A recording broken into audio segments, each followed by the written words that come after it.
Sorti ce vendredi 22 septembre sur Amazon Prime, The Continental, spin-off de la saga John Wick, revient sur l'ascension de Winston jusqu'au poste de directeur de l'hôtel Continental. Cet établissement luxueux est donc un territoire neutre dans lequel assassins et tueurs à gages ne peuvent s'entretuer sous peine d'être excommuniés du monde du crime.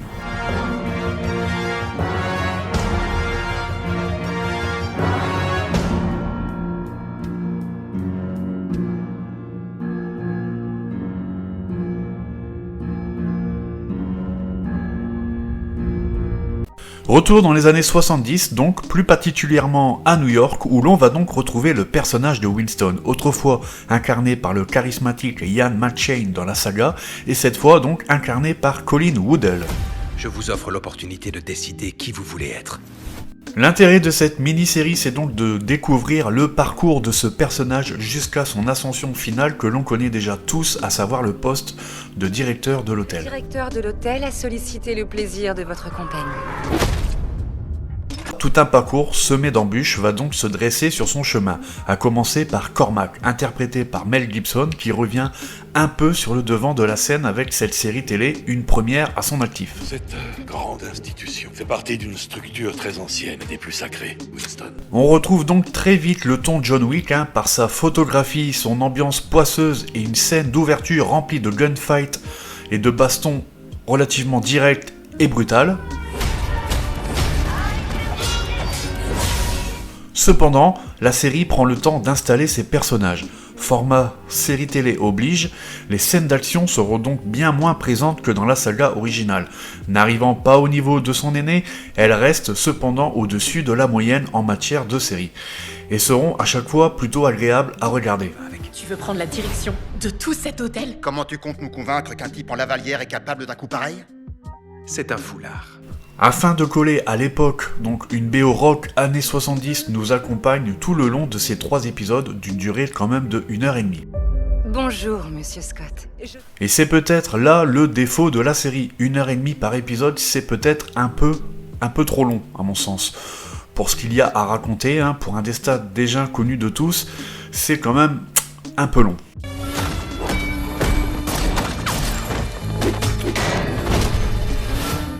Autre souci, et pas des moindres, Winston. Si Colin Woodell est bon, on n'a jamais vraiment l'impression de retrouver le Winston de John Wick. Déjà physiquement, mais même au niveau de sa personnalité ou son caractère, qui semble constamment être à l'opposé de celui interprété par Ian McShane. On tue Cormac. On va lui ôter la vie et aussi lui prendre son satané sanctuaire et tout ce qui va avec. Autre petite déception, c'est Mel Gibson, que l'on aurait aimé avoir un peu plus de temps de présence à l'écran, néanmoins il reste toujours très très bon et assez charismatique à l'écran. Trouve-le, parce que sinon, je mets la puissance de toute cette institution sur vous deux. On pourra peut-être aussi regretter quelques fonds verts et incrustations parfois visibles lors de ces scènes tournées en extérieur.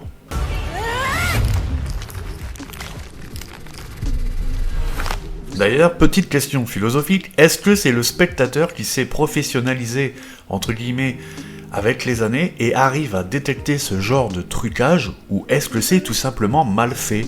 La question peut légitimement se poser tant sur ces dernières années, ce qui était autrefois invisible pour le spectateur nous saute aux yeux dorénavant. Ici c'est mon sanctuaire. Tuez tous ces suceurs de bites. En résumé donc, The Continental est une série correcte, jamais vraiment déplaisante, jamais vraiment intéressante, elle nous sert néanmoins quelques scènes d'action vraiment sympas, et c'est peut-être tout ce que l'on retiendra de ce spin-off qui au fond n'apporte pas grand chose au lore de la saga. On cherche le type à la lavalière. Je regrette, c'est interdit.